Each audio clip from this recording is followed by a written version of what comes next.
Okay, the first text we're going to be reading today is the Declaration of Independence. So go ahead and put your finger on Thomas Jefferson drafts the Declaration. Thomas Jefferson drafts a declaration. A few weeks after the British left Boston, the Second Continental Congress appointed a committee to write a declaration or formal statement of independence. The task of drafting the Declaration of Independence went to 33-year-old Thomas Jefferson of Virginia.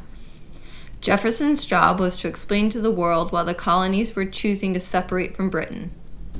When in the course of human events, he began, if one group of people finds it necessary to break its ties with another, a decent respect to the opinions of mankind requires that they explain their actions.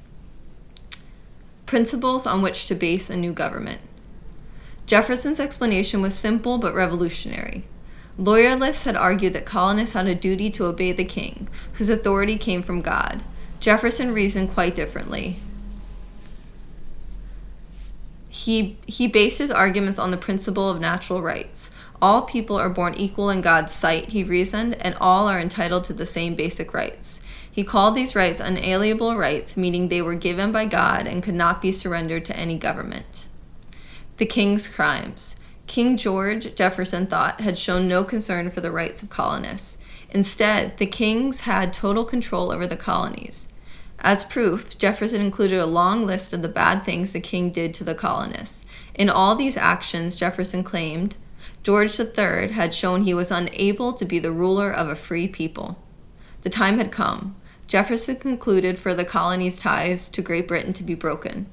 These united colonies are, he declared, and to the rights ought to be free and independent states. The final break.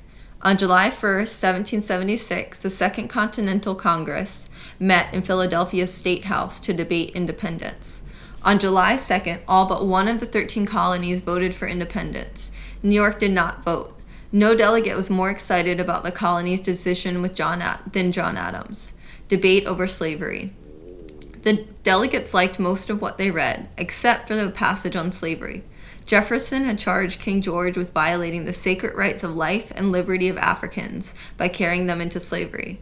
Almost no one liked this passage. Southerners feared that it might lead to demands to free the slaves. Enslaved Africans provided much of the workforce on Southern farms. Northerners worried that New England merchants who benefited from the slave trade might be offended.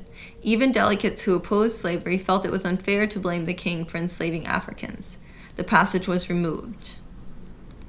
Independence Day. On July 4th, the delegates approved a final version of the Declaration of Independence. When they signed the document, they pledged to support independence with our lives, our fortunes, and our sacred honor.